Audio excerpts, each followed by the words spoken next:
أعوذ بالله من الشيطان الرجيم بسم الله الرحمن الرحيم لا إله إلا الله محمد رسول الله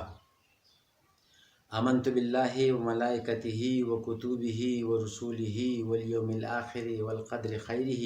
وشره من الله تعالى والبعث بعد الموت. زما ګرانو اوریدونکو کتونکو او مینوالو پښتنو مسلمانانو علماو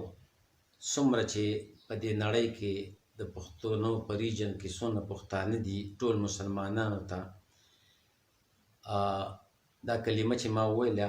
نو زه مسلمان یم، د مسلمان په کور کې پیدا یم، زمونږ په کور کې مدرسه هم چلیږي. ما چې کومه زما ویډیو ده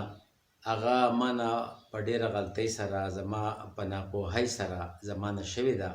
او ما فکر نه دی کړی چې دا زه ویم څه او په آخره کې یو لفظ مې ویلی دی، په هغه لفظ باندې زما ویډیو خلکو وایرل کړې ده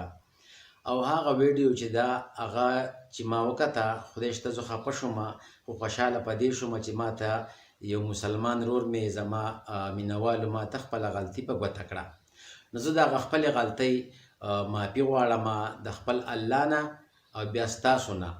او ستاسو د ټولو چینل والو نه هم معافي غواړم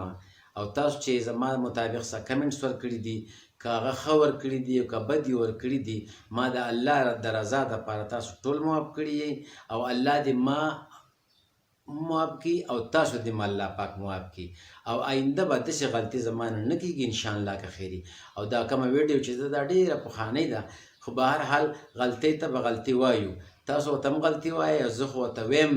ځکه چې ما ته به ګوته شوه او دغه زما دوستان دي، دغه زما رونه دي، دغه زما د اسلام رونه دي چې ما ته یې غلطي په ګوته کړه. نو ستاسو ډېره مهرباني او انشاءالله زه به آینده دپاره داسې نه کوم. زما توبه ده د الله نه او د الله نه معافي غواړم، بیا ستاسو نه معافي غواړم. که د چا دلازاري شوي چا زړه ته ټیس رسېدلی نو زه ترې معافي غواړم او ما معاف کوئ او امید دی چې تاسو به داسې کوئ ځکه چې الله پاک د سلو مړو او د سلو قاتلانو قاتل الله بخي که نه، نو چې یو انسان بل انسان معاف کړي نو الله تعالی په هغه باندې سل پردې واچوي. نو دا زما خواست دی چې زه معافي غواړم په خپل کردار باندې ما چې کم کړی دی او آینده به داسې غلطي زما نه کېږي. او په آخره کې زما دا خواست دی چې زما کومې ویډیوګانې چلیږي هغه تاسو مهرباني وکړئ د خپلو خپلو چینلونه ډیلیټ کړئ او زما دا عرضي او دا معافینامه دا شیر کړئ چې دې خلکو ته ورسي او خوشحاله هم شي او زما هغه مداوه وشي د زړه هغه او زه به ډېر په ټینشن کې یم، خفه شوی یم. نو الله دې تاسو نه خفه کوي، الله دې تاسو باندې داسې خبره چېرته نه راولي. د الله په امان الله مو ښاد او آباد ساته، خوشحاله اوسئ.